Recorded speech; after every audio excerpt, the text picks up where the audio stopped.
नमस्कार दोस्तों, आपके अपने YouTube channel all in one state 2020 में आप सभी लोगों का स्वागत है। आज मैं आपके सामने बहुत ही इंटरेस्टिंग वीडियो लेकर आया हूं, जो हमारे दैनिक जीवन में भी बहुत ज़्यादा उपयोगी है। आज का युग कंप्यूटर का युग है, यानी हम कोई सा भी सब्जेक्ट लेते हैं या हम कोई सी भी जॉब करते हैं या हम कोई सा वर्क करते हैं, तो कहीं ना कहीं कंप्यूटर की महत्वपूर्ण भूमिका होती है, जिसके बारे में हमारे ऊपरी नॉलेज हमें आवश्यक होता है। चाहे हम कंप्यूटर कोर्स करें या ना करें, लेकिन हमें कंप्यूटर के बारे में कुछ ना कुछ नॉलेज होना ज़रूरी है। तो आज मैं आपको यहाँ पर कंप्यूटर से रिलेटेड जितने भी पार्ट्स होते हैं या कंप्यूटर के जो पार्ट होते हैं या जो विद्युतीय उपकरण होते हैं, जो विद्युत या लाइट से चलने वाले जो उपकरण होते हैं, उन सभी के बारे में यहाँ पर करने वाला हूँ। यदि आप इन सभी प्रकार की बातों को समझना चाहते हैं तो मेरा वीडियो पूरा अंत तक जरूर देखिएगा। तो चलिएगा, वीडियो को स्टार्ट करते हैं ज़्यादा देर न कर। सबसे पहला क्वेश्चन मेरा आपसे है कि कंप्यूटर को हम हिंदी में क्या कहते हैं। यदि इस टाइप का क्वेश्चन अगर आप किसी से पूछते हैं तो यह हो सकता है अगर आप 10 व्यक्ति से पूछे तो उनमें से मात्र 2 या 3 व्यक्तियों का सही जवाब आता है। तो ये एक बहुत ही इंटरेस्टिंग क्वेश्चन है। तो इसको सबसे पहले मैं आपको बताना चाहता हूँ कि पार्ट्स ऑफ ए कंप्यूटर, यानी कंप्यूटर के पार्ट्स, या हम कह सकते हैं कंप्यूटर में जितनी भी पार्ट्स होते हैं, जितनी भी चीज़ों का उपयोग किया जाता है, यानी कंप्यूटर के अंदर क्या क्या चीज़ें होती है, उन सभी को हम क्या कहते हैं, पार्ट्स ऑफ ए कंप्यूटर, या हम ये भी कह सकते हैं कंप्यूटर के भाग। ओब्लिक करके यहाँ पर लिखा हुआ इलेक्ट्रिकल एप्लीकेशंस, यानी इलेक्ट्रिकल एप्लीकेशंस मतलब विद्युतीय उपकरण। ठीक है, यही मैंने बोला था, विद्युत उपकरण यानी विद्युत से चलने वाले। ठीक, अब देखिएगा जो इंटरेस्टिंग क्वेश्चन था, कंप्यूटर को हम हिंदी में संगणक कहते हैं। ये बहुत ही अच्छा क्वेश्चन है जो आपको हमेशा माइंड में रखना है। ये क्वेश्चन कई बार एग्जाम में पूछा जाता है। संगणक यानी कंप्यूटर को हिंदी में क्या कहते हैं, संगणक, है ना। तो संगणक यानी कंप्यूटर के पुर्जे या कंप्यूटर के भाग। ठीक है, तो चलिएगा, सबसे पहला होता है हमारा लैपटॉप। लैपटॉप क्या होता है, देखिए, लैपटॉप एक छोटा पोर्टेबल निजी कंप्यूटर होता है, यानी ये भी एक कंप्यूटर का भाग होता है जिसको हम क्या कहते हैं, निजी कंप्यूटर कहते हैं। निजी कंप्यूटर यानी हम हमारी स्वेच्छा के अनुसार हम किसी भी प्रकार से इसका यूज़ कर सकते हैं, यानी हम चाहें तो कहीं पर भी इसको ले जाया जा सकता है, लेकिन कंप्यूटर को हम इधर उधर नहीं ले जा सकते हैं। तो यह लैपटॉप एक छोटा पोर्टेबल निजी कंप्यूटर होता है। लैपटॉप की बनावट तथा फीचर्स के कारण इसे, मतलब इस लैपटॉप को ही, यानी इसकी जो बनावट होती है, इसके अंदर जो फीचर्स होते हैं, इसके कारण इसको नोटबुक कंप्यूटर तथा नोटबुक डिवाइस आदि नामों से भी जाना जाता है। यानी इसको क्या क्या कह सकते हैं, नोटबुक कंप्यूटर भी कहते हैं इसको, और नोटबुक डिवाइस भी इसको कहते हैं। ठीक है, चलेगा, आगे बढ़ते हैं। दूसरा आता है हमारा पेन ड्राइव। क्या होता है, पेन ड्राइव। तो पेन ड्राइव क्या होता है, पेन ड्राइव एक पोर्टेबल यूनिवर्सल सीरियल बस, जिसको हम कहते हैं यूएसबी, यानी इसका शॉर्टकट नाम क्या है, यूएसबी फ्लैश मेमोरी डिवाइस होता है।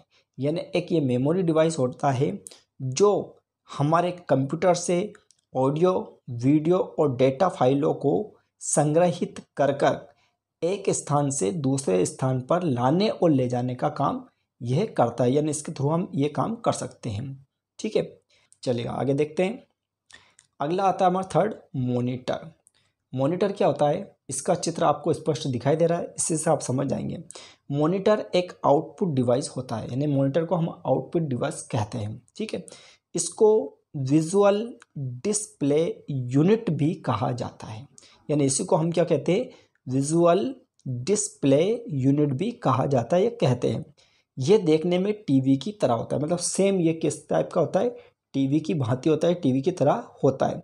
ये आउटपुट को अपनी स्क्रीन पर सॉफ्ट कॉपी के रूप में प्रदर्शित करता है, यानी जब हम कीबोर्ड से कोई कमेंट करते हैं या कमांड देते हैं तब मॉनिटर पर हमें सब चीज़ें यहाँ पर दिखाई देती है। ठीक है, चलेगा, आगे देखते हैं।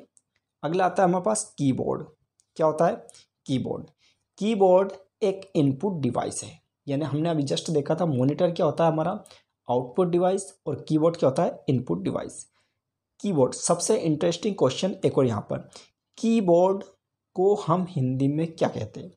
आप में से कोई बताएं, यदि आप वीडियो देख रहे हैं तो 1 सेकंड के लिए आपके पास 1 मिनट आप ले सकते हैं। 1 मिनट के अंदर सोच समझ कर बता सकते हैं कि कीबोर्ड को हम हिंदी में क्या कहते हैं। ठीक है, सोचिएगा आप, मैं बता रहा हूँ वैसे। तो कीबोर्ड हमने अभी जस्ट बताया इनपुट डिवाइस है। ये इनपुट डिवाइस क्यों है? क्योंकि हम जब की इसकी कोई भी दबाते हैं तब वो जो शब्द हमने लिखे हुए हैं, जो वर्ड जो हमने लिखे हुए, वो मॉनिटर पर हमें स्क्रीन पर दिखाई देते हैं। तो इसके थ्रू हमने कमांड दिया है या कोई सी बटन हमने दबाई है, तो दबाई है मतलब इनपुट हमने दिया है, तो हमें आउटपुट मॉनिटर के द्वारा प्राप्त होता है या मिलता है। ठीक है, चलेगा। अब इसका हिंदी में नाम बताइए। चलो, आपको आया, अच्छी बात है। नहीं तो मैं बता रहा हूँ। कीबोर्ड का हिंदी में नाम या मतलब कुंजी पटल होता है। क्या कहा जाता है इसको? कुंजी पटल। यानी कीबोर्ड को हम हिंदी में कुंजी पटल भी कह सकते हैं। इसकी सहायता से हम कंप्यूटर को निर्देश देते हैं। मतलब जो कीबोर्ड होता है इसकी सहायता से ही हम क्या करते हैं? कंप्यूटर को निर्देश देते हैं। कीबोर्ड का मुख्य उपयोग टेक्स्ट लिखने के लिए किया जाता है। टेक्स्ट मतलब वही जो भी किसी का नाम वगैरह, जैसे ए बी या कुछ भी हम जो लिखते हैं उसको ही हम क्या बोलते हैं? टेक्स्ट बोलते हैं।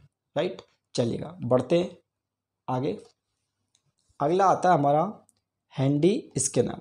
हैंडी स्कैनर क्या होता है ये देखिएगा। हैंडी स्कैनर या हेल्ड स्कैनर भी इसको कहा जाता है। ये छोटी छड़ी जो होती है हमारी, यानी जो बुजुर्ग लोग होते हैं वो चलते हैं तो उस छड़ी के आकार का ये होता है जो हमें दिखाई दे रहा है। ठीक है, इसके बाद में ये स्कैनर अधिकतर हमारे हाथों के द्वारा उपयोग किए जाते हैं। यानी हम यहाँ से इसको हाथ के थ्रू पकड़कर इसका इस्तेमाल करते हैं, खास करके इसलिए इसको हैंडी स्कैनर बोला जाता है। ठीक है, इसके बाद में इसका सबसे महत्वपूर्ण उपयोग होता है किसी भी आकार की वस्तुओं को स्कैन करने की अनुमति देता है। मतलब इसके द्वारा हम किसी भी आकार की वस्तुओं को स्कैन कर सकते हैं। ये स्कैन करने में आता है। इसका एक सादा सिंपल एक और स्कैन करने का, जो आज वर्तमान में जो कोरोना महामारी चल रही है उसमें जब हमारा टेम्परेचर नापने के लिए इसी प्रकार का हैंडी स्कैनर का उपयोग किया जाता है। ठीक है, चलिएगा, बढ़ते आगे। अगला आता हमारा स्कैनर। स्कैनर क्या होता है देखिएगा। स्कैनर एक ऐसी डिवाइस है जो कंप्यूटर एडिटिंग के लिए फोटोग्राफिक प्रिंट, पोस्टर या मैगजीन और पेज आदि से फोटो लेता है। यानी कहने का मतलब ये है कि यदि हमारे पास किसी का फोटो है, वो हमें किसी बैनर के थ्रू छपवाना है या किसी और अन्य में कॉपी करना हो, तब हम स्कैनर का उपयोग करते हैं। स्कैनर अपने कंप्यूटर को प्रिंट किया हुआ इमेज डॉक्यूमेंट्स लेने की परमिशन देता है। यानी कंप्यूटर के अंदर ये परमिशन देता है, किसी भी डॉक्यूमेंट्स को या कोई भी चलचित्र को परमिशन देता है, और उसके बाद इसे डिजिटल फाइल में कन्वर्ट कर देता है। मतलब जैसे ही हम किसी ग्राफिक्स या किसी फ़ोटो को इसमें रखते हैं तो वो जब कंप्यूटर में परिवर्तित किया जाता है, यानी उस फाइल को वो डिजिटल फाइल में कन्वर्ट कर देता है, जो हमारे स्कैनर के थ्रू किया जाता है। इस टाइप के स्कैनर सिंगल भी आते हैं और अटैच भी होते हैं। कैसे? जैसे कि हम जो फ़ोटो कॉपी करने की जो मशीन होती है जिसको हम प्रिंटर बोलते हैं, एचपी लेज़र प्रिंटर या इस प्रकार के बहुत सारे प्रिंटर आते हैं, उसमें साथ में स्कैनर भी आता है। यानी उसके थ्रू भी हम कोई भी डॉक्यूमेंट्स जो होते हैं उसको स्कैन कर कर हम कंप्यूटर में सुरक्षित रख सकते हैं। ठीक है, चलिए आगे बढ़ते हैं। अगला आता है हमारा सीपीयू। सीपीयू कंप्यूटर का सबसे महत्वपूर्ण भाग होता है। यानी सीपीयू को हम कंप्यूटर का मस्तिष्क भी कहते हैं। बहुत ही ज़्यादा इम्पोर्टेंट यह भाग होता है। ठीक है, सीपीयू का पूरा नाम क्या होता है? सबसे पहले मैं आपको ये बता दूं।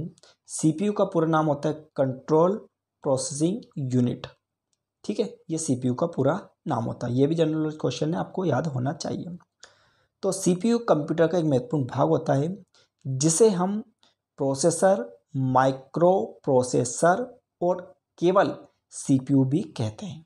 यानी इस प्रकार से हम 2-3 नाम से इसको पुकार सकते हैं। सीपीयू कंप्यूटर से जुड़े सभी हार्डवेयर, सॉफ्टवेयर, यूजर्स तथा इनपुट डिवाइसों से प्राप्त डेटा एवं निर्देशों को संभाल कर रखता है और उसे प्रोसेस करके परिणाम देता है। यानी कहने का मतलब ये, इस सीपीयू के अंदर हमारी जो भी डेटा होते हैं या हमारी जो फाइल वगैरह जो भी होती है सब इसमें सुरक्षित होती है, और जब हम कंप्यूटर चालू करते हैं तब प्रोसेस करके ये हमें परिणाम प्राप्त करता है, यह हमें परिणाम देता है। ठीक है, इस टाइप से इसका कार्य होता है। चलिए आगे देखते हैं। अगला आता है यूपीएस। ये भी कंप्यूटर का एक बहुत ही अच्छा हिस्सा होता है जो काफ़ी ज़्यादा सुविधाजनक होता है। इसका पूरा नाम होता है यूनिटरीपीटरल पावर सप्लाई। यानी ये हमारा जो पावर सप्लाई होता है उसके काम आता है। यानी जब हम कंप्यूटर का यूज़ करते हैं या उपयोग करते हैं और अचानक विद्युत हमारी चली जाती है या अचानक हमारी लाइट चली जाती है, तब हम कंप्यूटर को कम से कम 25 से 30 मिनट तक और यूज़ हम कर सकते हैं। यानी पावर सप्लाई के ये काम आता है। इसके अलावा यह एक इलेक्ट्रॉनिक डिवाइस होता है। यूपीएस मूल रूप से बैटरी के साथ एक इन्वर्टर है। मतलब ये जो यूपीएस है ये हम कह सकते हैं एक छोटा सा इन्वर्टर है जो कंप्यूटर को सप्लाई यानी कंप्यूटर को पावर देने में भी काम आता है। इसका उपयोग किसी बैटरी बैकअप तथा सर्ज प्रोटेक्शन प्रदान करने के लिए भी इसका उपयोग किया जाता है। चलिए बढ़ते आगे। अगला आता है मदरबोर्ड। ये भी कंप्यूटर का महत्वपूर्ण हिस्सा होता है।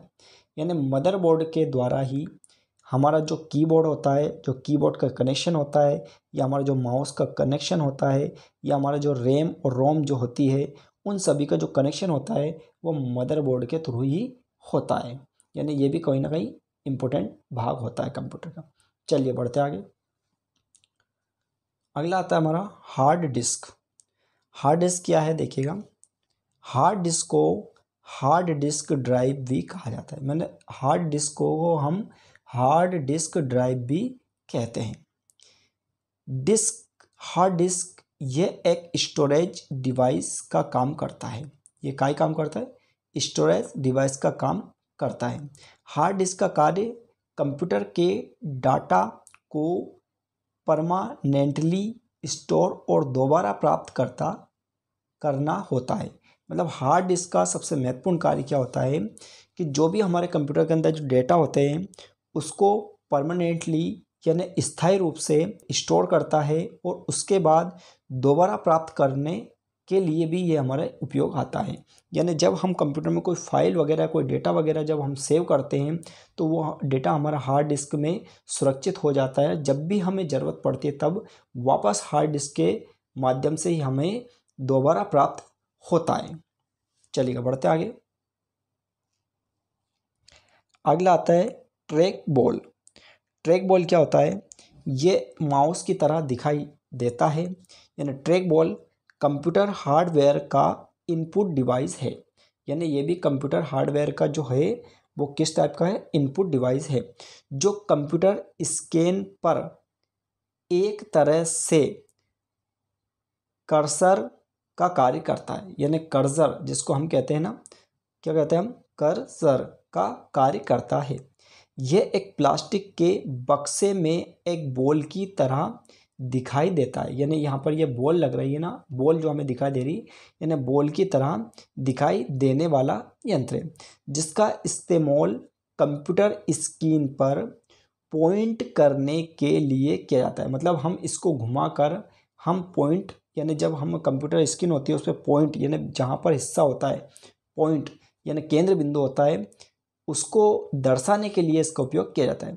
इसका इस्तेमाल आप अपने हाथ की उंगली या फिर अंगूठे से आसानी से कर सकते हैं। मतलब इस बॉल के थ्रू भी हम उंगली से या हाथ से भी हम इसको कर सकते हैं, इसका यूज़ कर सकते हैं।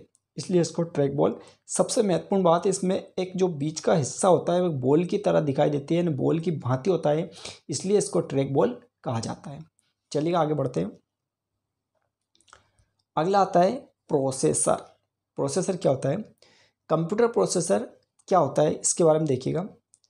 कंप्यूटर प्रोसेसर एक माइक्रो चिप होता है। यानी ये क्या होता है? एक माइक्रो चिप होती है जो कंप्यूटर के मदरबोर्ड में लगी होती है। यानी जो कंप्यूटर का मदरबोर्ड, जो अपन पीछे अभी पढ़ा था, बताया था, कंप्यूटर के मदरबोर्ड में ही प्रोसेसर लगा होता है, यानी एक चिप की भांति होता है। जिस प्रकार हमारे पास मोबाइल होता है, जो एंड्रॉयड मोबाइल होता है, उसमें जो जो हम चिप लगाते हैं, ये हमारे पास जो होती है 8 GB या 28 GB या 4 GB, जो भी चिप होती है जिसको हम लगाते हैं, और उसमें भी हमारा डाटा सुरक्षित रहता है। तो इसी प्रकार मदरबोर्ड में इस चिप का यूज़ किया जाता है, और कंप्यूटर से जुड़े सभी कंपोनेंट्स को नियंत्रित करता है। यह प्रोसेसर का कंपोनेंट्स को नियंत्रित करता है। प्रोसेसर एक मल्टी प्रोग्रामेबल लॉजिकल डिवाइस है, यानी इसमें सभी डाटा इस चिप के अंदर सुरक्षित रहते हैं। ठीक है, चलिए आगे बढ़ते हैं। अगला आता है हमारा रैम। रैम का पूरा नाम रैंडम एक्सेस मेमोरी है। इसे मेन मेमोरी और प्राथमिक मेमोरी भी कहते हैं, यानी इसको हम मेन मेमोरी या प्राथमिक मेमोरी भी कहते हैं। रैम में सीपीयू द्वारा वर्तमान में किए जा रहे कार्यों का डाटा और निर्देश स्टोर रहता है, यानी इसमें जब हम वर्तमान में जो कार्य करते हैं उसका डाटा और निर्देश स्टोर रहता है। जबकि रोम में जो पहले से हमने कार्य किया, वो डाटा जो हम सेव करते हैं वो हमारा काय में रहता है, रोम में रहता है। या हम कह सकते हैं हमारा जो ऑडियो वीडियो या और भी बहुत सारे डॉक्यूमेंट्स वगैरह होते हैं वो काय में रहते हैं, रोम में रहते हैं।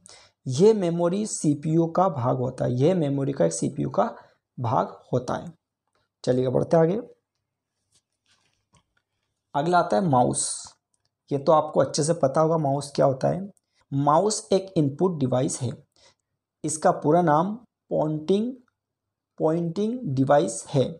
इसका उपयोग मुख्यतः कंप्यूटर स्क्रीन पर आइटम्स को चुनने, उनकी तरफ जाने तथा उन्हें खोलने एवं बंद करने में किया जाता है। मतलब इस माउस का उपयोग हम कहाँ करते हैं कि जो हमारे पास आइटम्स होते हैं या कंप्यूटर की जो स्क्रीन मॉनिटर होता है उसकी स्क्रीन पे जितने भी उसके आइटम्स होते हैं उनको हमें चुनना पड़ता है। जो कोई सी फाइल हमें खोलना पड़ता है तो सबसे पहले हम सी डिवाइस में जाते हैं, डी डिवाइस में जाते हैं, तो उसके लिए हम कंप्यूटर का माउस का ही उपयोग करते हैं।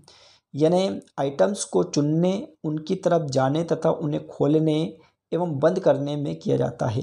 इसके द्वारा यूज़र कंप्यूटर स्क्रीन पर कहीं भी पहुंच सकता है। यानी माउस के द्वारा जो यूज़र होता है, यूज़र मतलब जो कंप्यूटर को चलाते हैं उसको यूज़र बोला जाता है, वो कंप्यूटर की स्क्रीन पर कहीं पे भी पहुंच सकता है। किसके थ्रू? माउस के थ्रू। चलेगा बढ़ता आगे। अगला आता है आयरन। आयरन को हम इस्त्री कहते हैं।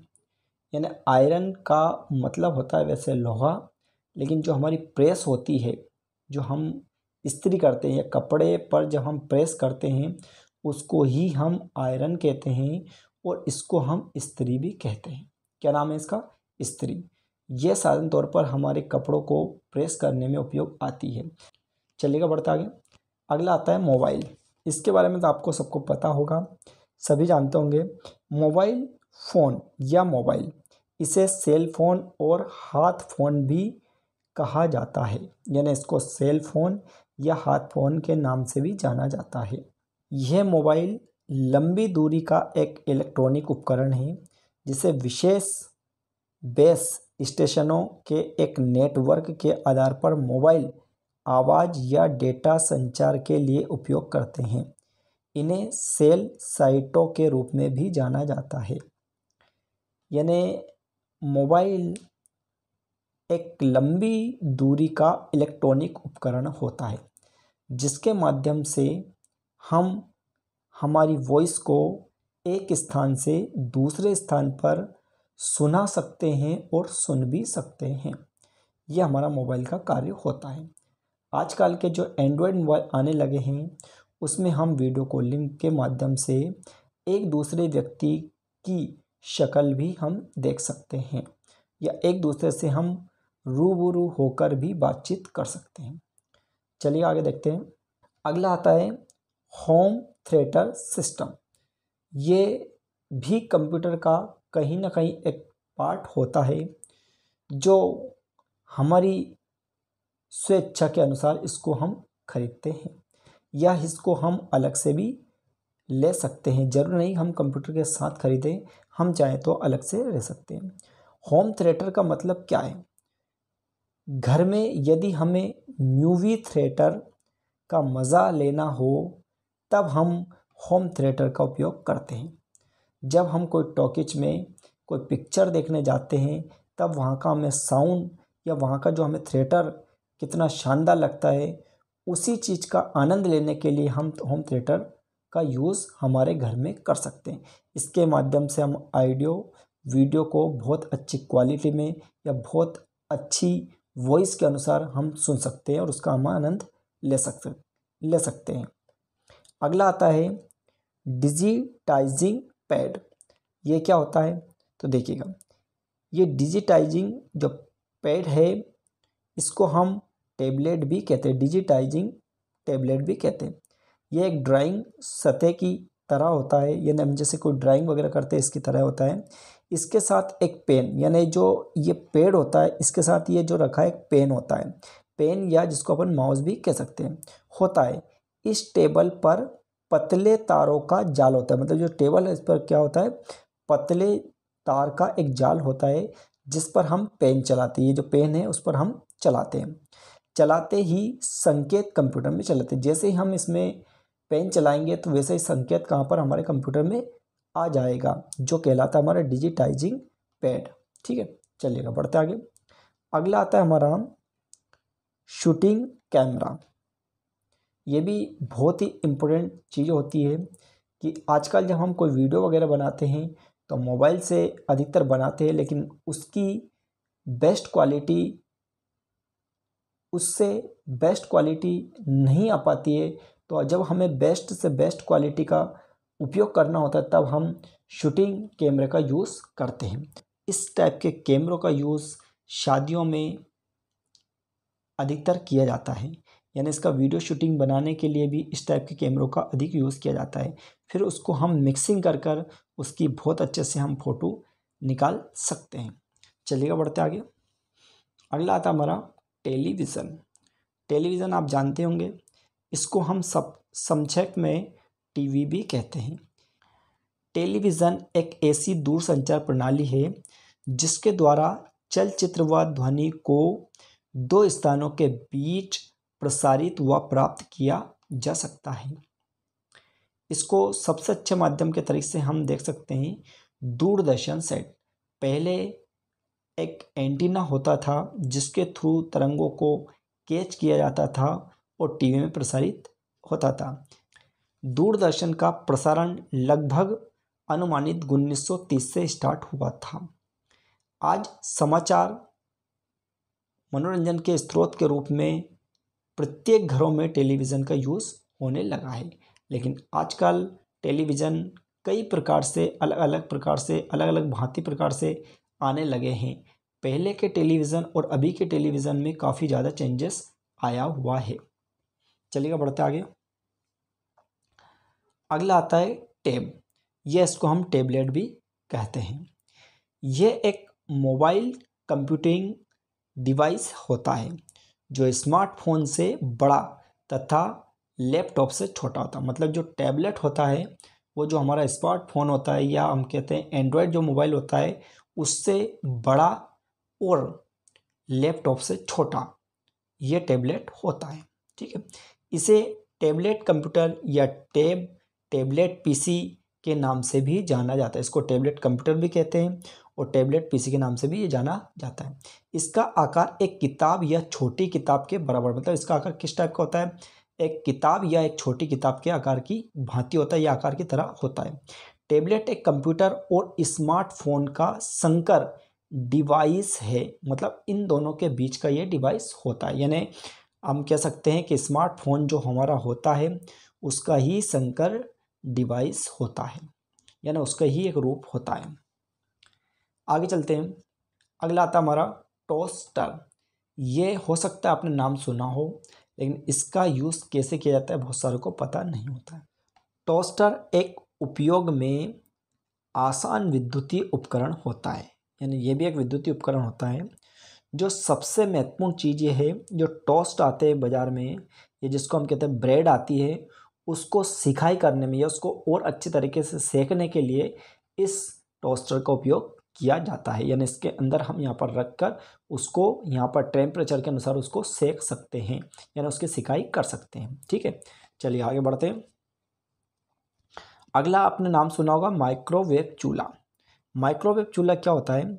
माइक्रोवेव ओवन एक किचन उपकरण होता है, यानी एक किचन उपकरण होता है जिसमें खाने को गर्म भी किया जा सकता है। मतलब इसके अंदर रखकर हम खाने को गर्म कर सकते हैं। यानी कहने का मतलब जैसे हमने पहले से कोई खाना बनाया है, यदि वो ठंडा है, यदि हमें तुरंत गर्म करना है तो हम क्या कर सकते हैं, इसके अंदर हम रखकर खाने को गर्म कर सकते हैं, जिसमें खाने को गर्म किया जा सकता है और बनाया भी जा सकता है। और इसके अंदर हम बना भी सकते हैं, यानी गर्म करने के साथ साथ इसके अंदर हम बना भी सकते हैं। इसमें खाना जल्दी और आसानी से बनाया जा सकता है। मतलब इसके अंदर हम खाना को आसानी से और जल्दी बना सकते हैं। चलिए बढ़ता आगे। अगला आता है आपका कूलर। ये तो आपने नाम सुना ही होगा और ये प्रत्येक घरों में उपलब्ध है। आज उपलब्ध अधिकांश कूलर वाष्पीकरण के सिद्धांत पर आधारित है। ये कूलर जो नाम आपने सुना है, सबसे महत्वपूर्ण बात है ये वाष्पीकरण के सिद्धांत पर कार्य करता है, जो कि इन कूलरों में बाहर की गर्म हवा पानी के ऊपर से गुजरती है और पानी बाहर की हवा से ऊष्मा लेकर वाष्पित हो जाता है। इस प्रकार ऊष्मा के विनिमय के कारण हवा का तापमान कम हो जाता है, जिससे हमें शुद्ध और ठंडी वायु प्राप्त होती है। ठीक है, चलिए बढ़ते आगे। अगला आता है आपका एयर कंडीशनर, जिसको हम शॉर्टकट में एसी कहते हैं। क्या कहते हैं इसको? एसी कहते हैं। एयर कंडीशन का मुख्य कार्य रूम के अंदर यानी किसी कमरे के अंदर की हवा को ठंडा करने में काम आता है। जब हम एसी को ऑन करते हैं, मतलब जब इसको हम चालू करते हैं या ऑन करते हैं और कोई टेम्परेचर सेट करते हैं, तो यानी जैसे ही हम इसको ऑन करते हैं तो ये ऑटोमेटिक तरीके से बाहर की वायु और कमरे के अंदर की वायु का टेम्परेचर अपने हिसाब से सेट करते हुए ये ठंडक हमें महसूस करता है, ये ठंडक हमें प्रदान करता है। यानी बाहर की वाष्प, बाहर के वातावरण और जो हमने टेम्परेचर सेट किया है उसका डिफरेंस निकालते हुए यह ऐसी हमें ऑटोमेटिक तरीके से ठंडी हवा प्रदान करता है, यानी कमरे को ये ठंडा कर देता है। चलिए बढ़ता आगे। अगला आता है मिक्सर ग्राइंडर। मिक्सर ग्राइंडर क्या होता है? मिक्सर ग्राइंडर, इसका उपयोग हम किसी भी दो प्रकार के तरल पदार्थ को आपस में मिक्सिंग करने के लिए, मिलाने के लिए हम मिक्सर ग्राइंडर का उपयोग करते हैं। ठीक है, ये भी आजकल लगभग सभी घरों में उपलब्ध होने लगा है। अगला आता है आपका टेबल फैन। ये बहुत ही इम्पोर्टेंट इलेक्ट्रॉनिक उपकरण होता है, लेकिन आजकल धीरे धीरे इसका यूज़ कम होने लगा है। मतलब जो टेबल फैन होता है ये और फैन की अपेक्षा ये बहुत कम बिजली में अपना काम करता है और हमारे शरीर में एक संतुलित तापमान बनाए रखने में मदद करता है। मतलब सबसे महत्वपूर्ण सुविधा इसके लिए ये है कि इस टेबल फैन की सहायता से हम किसी भी कमरे में इसको कहीं पे भी हम बाहर अंदर कहीं पे भी इसको रख सकते हैं और इसकी शुद्ध वायु को हम प्राप्त कर सकते हैं। यानी कहीं ना कहीं ये भी इम्पोर्टेंट इलेक्ट्रॉनिक उपकरण होता है। आगे देखते हैं। लास्ट आता है हमारा रेफ्रिजरेटर। रेफ्रिजरेटर को हम फ्रिज कहते हैं और फ्रिज के साथ साथ इसको प्रशीतित्र तो भी समझ लेना, उसको ही रेफ्रिजरेटर कहा जाता है। यानी इसके अंदर जो एक भाग होता है उसको ही हम प्रशीतित्र कहते हैं। ये घरेलू उपकरण होता है जो अधिकतर रसोई घर में उपयोग होता है। इसके माध्यम से हम हमारी जो सब्जी तथा खाद्य पदार्थ होते हैं उसको हम ठंडा रख सकते हैं। तो दोस्तों, मैंने यहाँ पर विद्युतीय उपकरण के बारे में बहुत ही शानदार तरीके से आपको एक एक चीज़ को क्लियर करने का प्रयास किया है। यदि आपको ये वीडियो पसंद आया है तो इस वीडियो को अपने दोस्तों के साथ ज़रूर शेयर करिएगा। और यदि अभी तक आपने मेरा यूट्यूब चैनल सब्सक्राइब नहीं किया है तो साइड में जो लाल कलर का बटन दिया है उसको दबाएं और साथ में घंटे का निशान भी दबाना ना भूलें, ताकि जब भी हम कोई न्यू वीडियो अपलोड करें तो उसकी नोटिफिकेशन सबसे पहले आप तक पहुंच जाए।